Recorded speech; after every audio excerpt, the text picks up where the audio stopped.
ان الذين تدعون بشک کم چې تاسو بلې من دون الله سوا د الله نه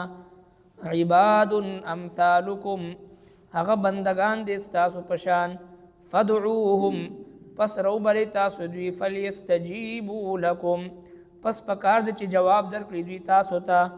ان کنتم صادقین کچریه تاسو رښتینی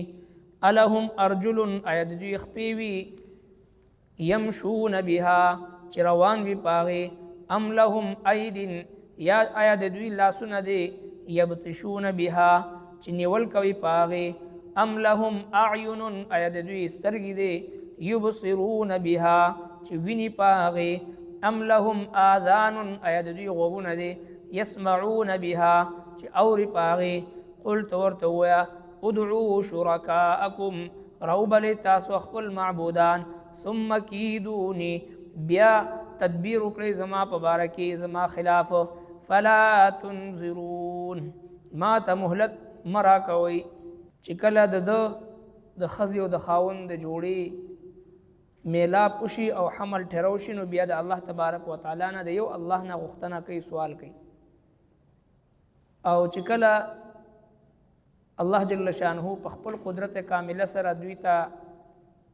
روغ جوړ صحیح سالم او تندرست اولاد ورکی نو بیا دغه اولاد نسبت بیا غیر الله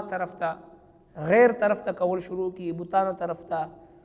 او نور قبرونو طرف ته غیر الله طرف ته نسبت کول شروع کی ناشکری کوي نو بیا الله جل شانه دغه بوتانو او د غیر الله حقیقت بیان فرمایل چې دی هیڅ شی نه دی هیڅ شی نشي پیدا کولی او دوی په خپل پیدا کړی شوی دی په خپل مخلوق دی او نه د دوی د مشرکینو مدد کولی شي او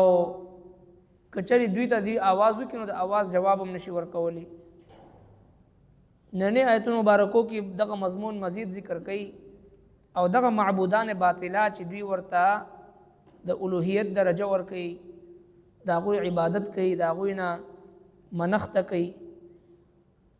نو لہذا داغي بے حقیقتی ذکر کوي چې دوی اس حقیقت نشته دي ان الذين تدعون بشک کم چې تاسو بلې من دون الله سوا د الله نه عباد امثالکم هغه بندگان دي تاسو پشان فدعوهم پس رو بلې تاسو دوی فلیستجیبوا لكم پس پکار د چې جواب درکړي دوی تاسو ته ان کنتم صادقین کچریه تاسو رښتینی الهم ارجل اید دوی خپیوی یمشون بها چې روان وي پاغه ام لهم ايدن یا اید دوی لاسونه دي یبتشون بها چې نیول کوي پاغه ام لهم اعین اید دوی سترګې دي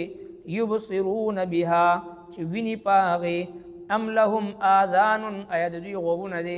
يسمعون بها چې اوري پاغه قلت ورته ویا ادعوا شرکاءکم روبل تاسو خپل معبودان ثم کیدونی بیا تدبیر وکړئ زما په باره کې زما خلاف فلا تنظرون ما ته مهلت مرا کوئ چې تاسو کم ته بلنه کوئ دعاګانې تی غواړئ معبود ورته وئ او د الله سبحانه وتعالی سره شریک ګرځوي هغه عباد امثالکم ستاسو په شانتي بندگان دي د نیکو صالحانو بندگانو بوتانه جوړ کړو د هغې نه غوښتنه کولو فدعوهم پس رو بلې دوی فلیستجیبوا لکم پس پکار ده چې دی جواب درکړي تاسو ته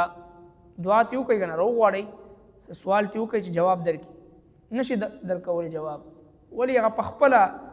بے جان دی په خپل مخلوق دی نو تاسو به څه جواب درکړي یو تبلیغي سفر کې څه خلک لاړل یو ملک ته هلته کې هغوی ته غیر مسلم را نږدې شو او ورته وایي چې مونږ خو د دې خپلو مشرانو نه او خپل مذهبي پیشویانو نه مونږ تنګ یو چې کله هم مونږ نه څه ګناه وشي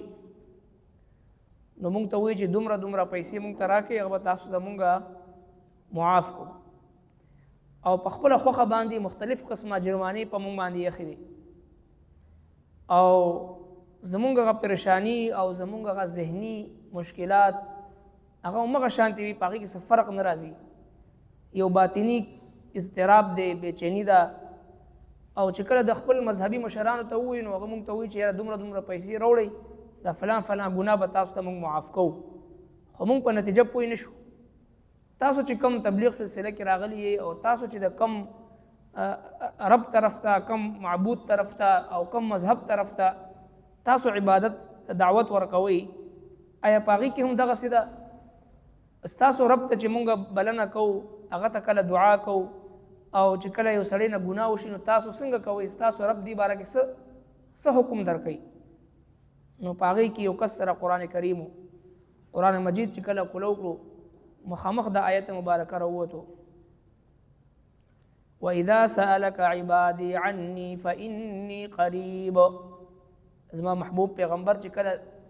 زما په باره کې زما بندگان تا نه تپوس وکړي نو ته ورته ووایه فإني قریب، زه دوی ته ډېر زیات نږدې یم. اجیب دعوت الداعي، زه جواب ورکوم د هر دعا کوونکي د دعا. فلیستجیبوا لی، پس پکار ده چې ما نه دعا وغواړي. ولیؤمنوا بی، پکار ده چې په ما باندې ایمان راوړي. لعلهم یرشدون، چې دوی ته هدایت ملو شي. قرآن کریم دا آیت مخامخ شو چې هیڅ قبر ته، اونی بوټي ته، هیڅ انسان ته او هیڅ بت ته نه ورتلو ضرورت شته دی، نه د سفارش ضرورت شته دی. براه راست ادعوني استجب لكم، ما نه غواړئ زه جواب در کوم. چې کله هم یو انسان د الله رب العالمین حضور ته راشي او خپل مدعا وړاندې کړي، منځ کې د واسطې او د سفارش د هیڅ چا ضرورت نشته. رب کائنات فرمایي چې ادعوني استجب لكم، ما نه غواړئ زه تاسو ته جواب در کوم. نو چې الله رب العالمین چاته جواب ورکوي، بیا د بندگانو د سفارش د بندگانو په ذریعه باندې څرنګه چې اهل باطل یهود و نصاراو د هغوی مذهبي پیشوایانو دا یو وتیره او یو طریقه جوړه کړې وه چې خلکو نه به مال دولت واغشته او ته ویل فلانکي ګناه درته معاف کوو، دومره خرچه به دې راځي، فلانکي ګناه به دې معاف کوو، دومره ته د زنا او د شراب او د فلان د هرې ګناه خپل یو مقدار مقرر کړی. قرآن کریم دا خصوصیت دی د دین اسلام، دا خصوصیت دی چې براه راست هر انسان د الله رب العالمین په حضور کې براه راست رابطه کولی شي. صفا اعلان دی. نو الله جل شانه وایي ادعوني استجب لكم، ما نه غواړئ زه تاسو جواب در کوم. او دغه معبودان باطله چې کوم د الله نه ما سوا دی، فدعوهم، پس راوبلئ دوی، فلیستجیبوا لكم، پکار د جواب در کې تاسو ته کنه. ان کنتم صادقین، که چېرې تاسو رښتینی. نو چې کوم غیر الله ته تاسو عبادت کوئ هغه په خپله مخلوق دی، که تاسو رښتیا یې هغوی ته بلنه وکړئ، دعا ترې وغواړئ، تاسو ته جواب درکړي. ربنا آتنا في الدنيا حسنة وفي الآخرة حسنة وقنا عذاب النار. وصلى الله تعالى على خير خلقه محمد وآله وأصحابه.